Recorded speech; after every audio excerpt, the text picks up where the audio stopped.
a escuchar el noticiario en que se radió el discurso del ministro Molotov, que anunció ese mediodía que Rusia había sido atacada esa misma mañana de manera pérfida, que ciudades rusas habían sido atacadas y bombardeadas y que la guerra había empezado. Fue una sorpresa total.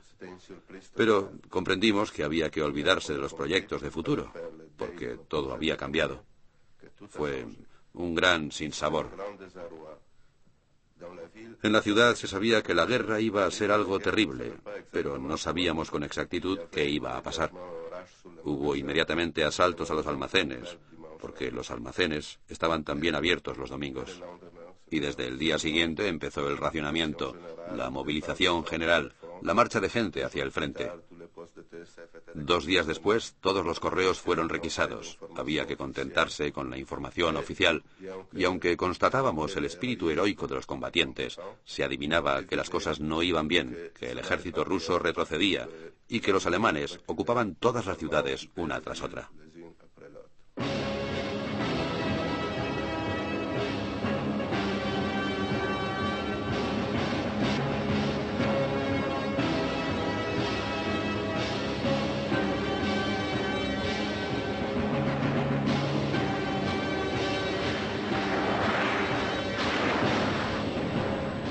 El 9 de octubre de 1941 los alemanes ocupan 1.900.500 kilómetros cuadrados. Su penetración supera los 1.000 kilómetros.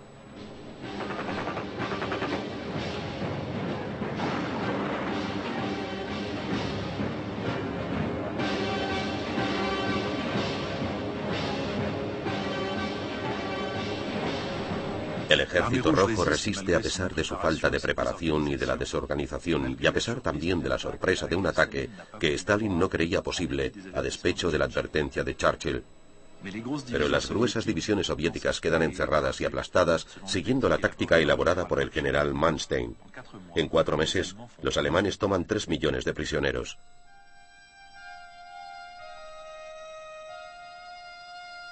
Para Hitler, la guerra de Rusia no es un hecho cualquiera, es su guerra. La guerra nacional socialista que ha deseado desde hace mucho tiempo. Nada podrá evitar, había afirmado en 1935, el combate decisivo entre el espíritu alemán y el espíritu paneslávico, entre la raza y la masa. Es necesario que la jerarquía de jefes subyugue a la población de esclavos. Nosotros somos el único pueblo capaz de crearnos un gran espacio continental y de imponer nuestro poder.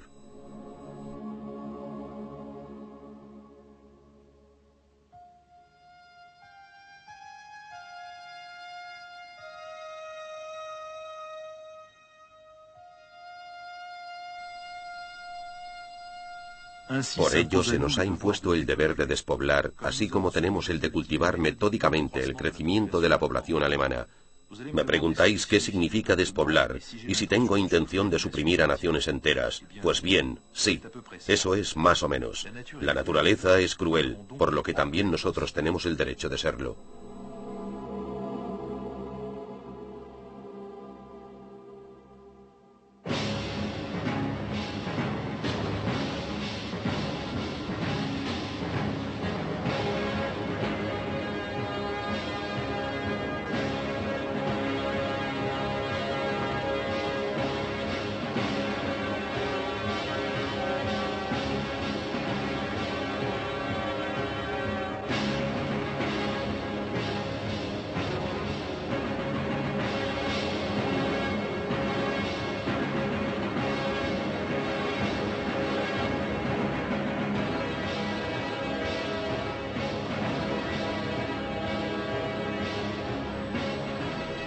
El avance alemán supera todos los obstáculos. Conforme a las previsiones de Hitler, todos los observadores consideran que llegarán a Moscú antes del otoño. Una a una van cayendo las grandes ciudades.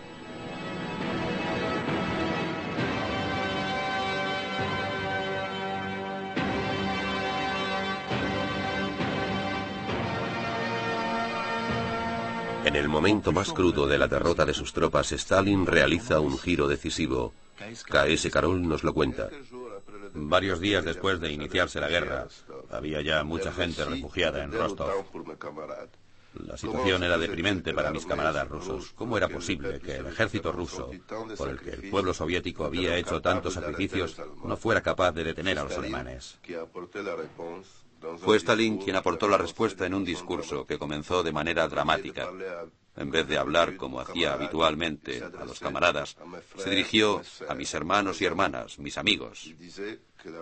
Dijo que el ejército alemán tenía la ventaja de la sorpresa, que había ocupado regiones importantes de Rusia, pero que no era un ejército invencible, que no era más invencible que el ejército de Napoleón y que sería aplastado.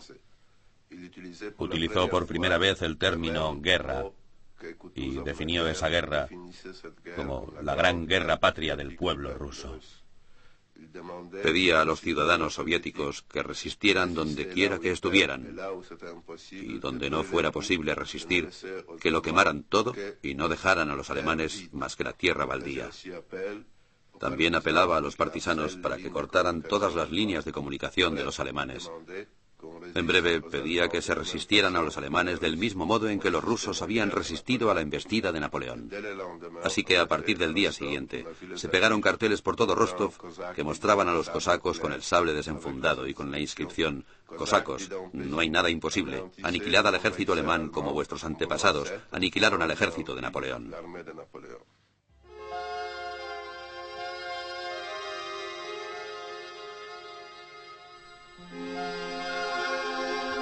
Ante el ejército alemán, los rusos destruyen ciudades, pueblos, fábricas y almacenes, así como todo aquello que pueda servir de abastecimiento al enemigo. Bandas de partisanos se dedican a dificultar las comunicaciones al enemigo y de procurar que su retaguardia esté menos segura. La movilización de la población es tan grande que los alemanes se ven forzados a que a todas las divisiones combatientes le siga un grupo de intervención de las SS encargado de cumplir las directivas del 3 de marzo de 1941 para extirpar la inteligencia judeo-bolchevique en el escenario de las operaciones. Se limpian pueblos y ciudades, se liquida a los judíos, a los funcionarios, a los miembros del partido y a los intelectuales. El comandante de uno de los grupos de intervención reconocerá durante su proceso la responsabilidad de la muerte de 90.000 personas en un año.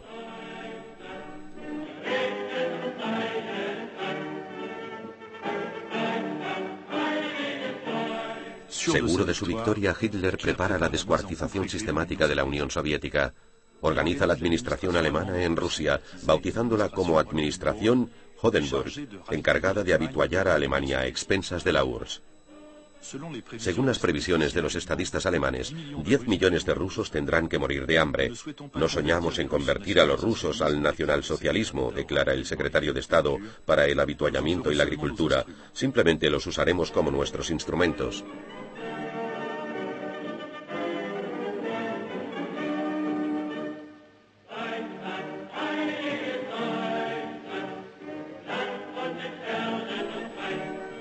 Hitler decide lanzar a la vez a sus ejércitos contra Leningrado y Crimea por razones económicas y contra Moscú por una razón militar y política.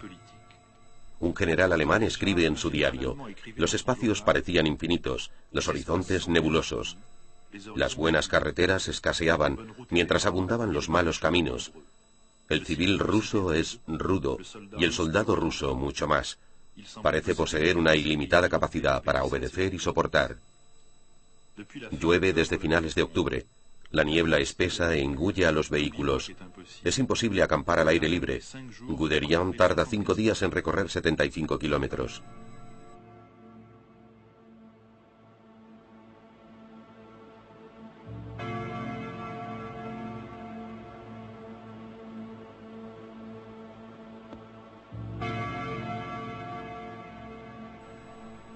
Ante Moscú, un sistema de defensa muy eficaz, improvisado por el general Yukov, alterna las líneas de carros enterradas, los cañones camuflados y las fosas.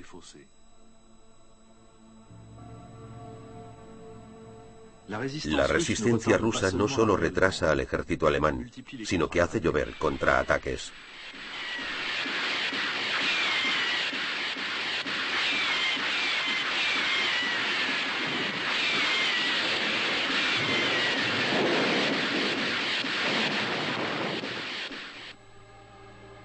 La vigilia del ataque a la Unión Soviética, Hitler había declarado: «Me parece como si fuera a abrir una puerta que da a una habitación oscura y nunca jamás vista, sin saber qué voy a encontrar detrás de ella».